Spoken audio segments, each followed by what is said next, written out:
Well, another video on the subject of morality.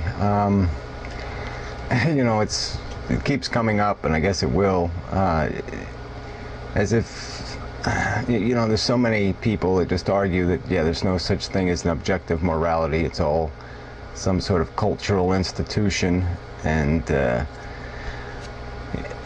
then, Matt argues that there's got to be a God, and there's got to be, or some kind of spiritual source of our understanding, perspective, whatever. And it just seems to me, for me, it's so obvious. It's like anything else. You got to find what makes it up. What's it made out of? And if you break morality down, the idea of this principle of good and bad, right and wrong, productive, destructive. And I guess the words that mean the most to me would be productive and destructive. And so all we have to do is define what is likely to be productive and what is likely to be destructive. And in doing that, we just have to define what is a taking, a breaking, and what is a building, or what is a creating of a good, without allowing subjective influences of conditioning to affect the equation. And most people just talk in terms of this social morality, and that we shouldn't almost use the same word, because that's constructed of a completely different thing. That's a mechanism between human beings where we make an agreement that we're going to respect certain aspects of each other's autonomy, of the individual's choice. And obviously, there's lots of laws where people aren't doing that. Some I would justify, some others would justify. There's the argument, we can have lots of arguments about what is a justifiable imposition in terms of a social law, or a law that makes it possible for us to live with each other in the most productive manner possible, without stepping on too many toes too often, or breaking each other's legs, or getting in each other's way, at the same time protecting what needs to be protected, having protections against flaws in the social arrangement. There has to be game rules. In other words, there has to be.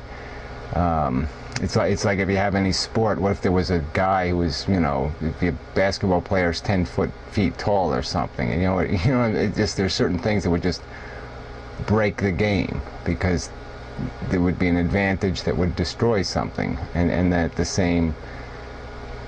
the same extent, there's a certain practicality in life that you have to appreciate that all people aren't born with the same capacity, and you really can't set the same standard for everyone. If you're going to look at it as any kind of fair contest, or any kind of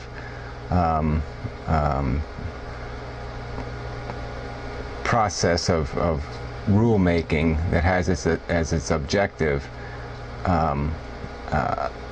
accomplishment, a competition that enhances performance but doesn't compromise anybody in the process. I mean, that's what we're really talking about. It's like we want a competition that's basically practice. I mean, people can get into it, but we want them to become better after the competition than they were before the competition. We want them to be stronger. We don't want them to be weaker. And that's the social contract. And so to me, that part has to be kept separate from the rules you make, or from the morality you talk about in terms of absolutes, in terms of a universal, or a truly objective morality, or one that would be outside of that contract. And in the objective sense, they're both interesting, but the objective morality gets, I think, more interesting, because you can ask some interesting questions, because people get very hysterical about the preciousness of life. but almost to a silly extent. It's like somebody could be a 90-year-old, 99-year-old guy, let's say, and he gets hit by a bus. And everybody would think it was a huge tragedy. But as a practical matter, he might have died of cancer in, 4 months. And so basically getting hit by the bus saved him 4 months of suffering. So, from that, in that context, getting hit by the bus would be a good thing, not a bad thing. And there's a lot of that in our reality, because people focus so much on their desire to live as if that desire had merit in the universal sense, in the objective sense. And it really doesn't. It has merit in the social contract. We obviously have to respect each other's lives. But if we are empowered to make the decision in some from some objective point of view, it's a different equation, because the equation then is, well, look, how many people, the whole life thing.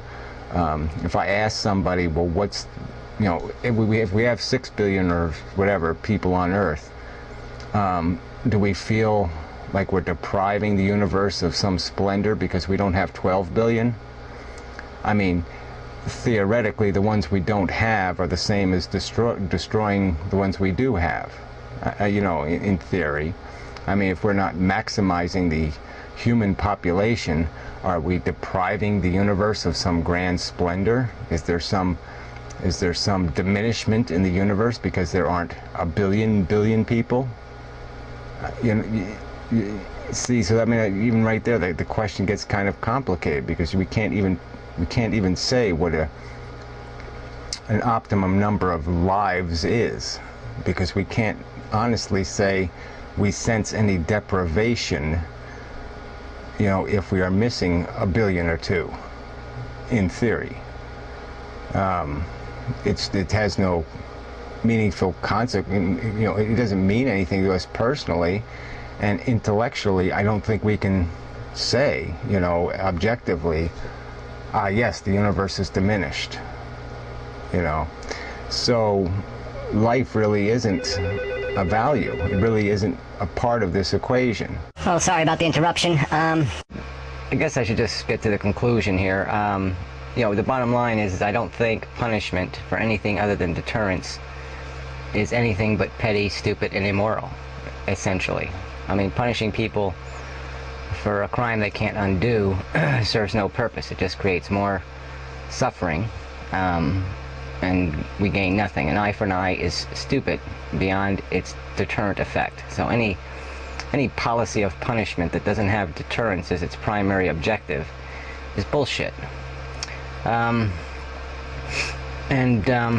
objective morality, I think we can logically define it. I think we can find it to a point. I mean, obviously we can't know all the nuance, but I've been over this before, and it's not an argument I think anybody's challenged, that suffering is a quantity we know. We all understand its existence. And I think we can all rationally conclude that it has significance, that it has meaning, that it is not an irrelevancy, it is not an inanimate object, it is not a sun, it is not a planet revolving around a sun, it is not a moon, it is a real substantive thing. It's a quantity, it's a substance, it has a meaningful density. Whether we call it, I mean, we measure everything in terms of things we can see, mass and volume and weight and, things we can measure with a stick. And yeah, it's not that easy to measure suffering with a stick. There's not some instrument we can pull out that's going to give us a reading of how much suffering is being endured by something. So yeah, we can't, because we don't have this measurement, we presume that it doesn't exist, that it has no reality. It's just a thing, something we can point at, like a cloud, but that we're not going to bother saying it means anything.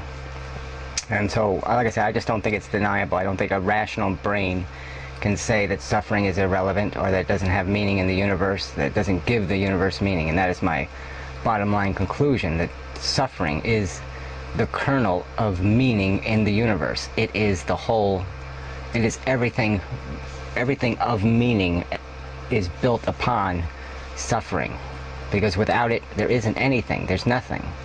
Everything is meaningless, because it is the prevention of suffering, the satisfaction of deprivation, the satisfaction of need, the elimination of discomfort. However, there's so many ways we can describe it, but that is the good in the universe. That is accomplishment. That is productive. So life is more about the quality of its experience than the quantity of number.